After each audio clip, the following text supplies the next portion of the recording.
আসসালামু আলাইকুম ওরহমতুল্লাহি ওবারাকাতু।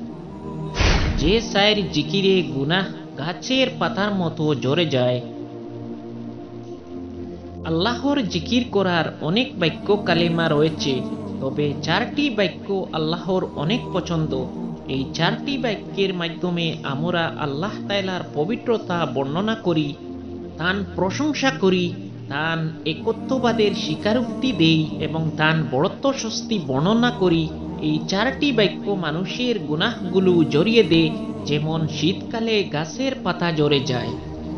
আবু হুরায়রা রাদিয়াল্লাহু তাআলা আনহু থেকে বর্ণিত হাদিসে রাসূল সাল্লাল্লাহু আলাইহি ওয়াসাল্লাম বলেন, আল্লাহ তাআলা চারটি বাক্য নির্বাচন করেছেন: সুবহানাল্লাহ, আলহামদুলিল্লাহ, লা ইলাহা ইল্লাল্লাহু, আল্লাহু আকবার। আনাস রাদিয়াল্লাহু তাআলা আনহু থেকে বর্ণিত হাদিসে এসেছে, একবার নবী করিম সাল্লাল্লাহু আলাইহি ওয়াসাল্লাম গাছের একটি ডাল ধরে ঝাঁকি দিলেন, কোনো পাতা পড়ল না। তিনি আবার ঝাঁকি দিলেন, এবারও কোনো পাতা পড়ল না। তবে তৃতীয়বার ঝাঁকি দেওয়ার পর অনেকগুলো পাতা ঝরল।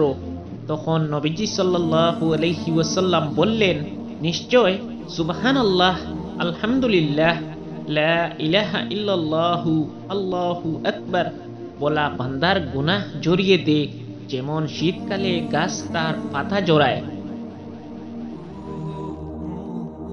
বিভিন্ন ব্যস্ততার কারণে নিয়মিত নফল ইবাদত করা অনেকের পক্ষে হয়তো সম্ভব হয় না, কিন্তু যে কোনো জায়গায় যে কোনো মুহূর্তে আল্লাহর প্রশংসায় তার জিকির করা অনেক সহজ। কোনো সময় ক্ষেপণ হয় না, কাজে ব্যাঘাত সৃষ্টি করে না। এক্ষেত্রে বাক্য দুটি অনন্ত নিয়মিত পড়তে পারি, এতে আমাদের অজ্ঞাতে ঘটে যাওয়া বিভিন্ন গুনাহ আল্লাহ তাআলা মাফ করে দেবেন। এক, সুবহানাল্লাহ, আর আল্লাহ তাআলা অতি পবিত্র। দুই, আলহামদুলিল্লাহ, সব প্রশংসা আল্লাহ তাআলার জন্য।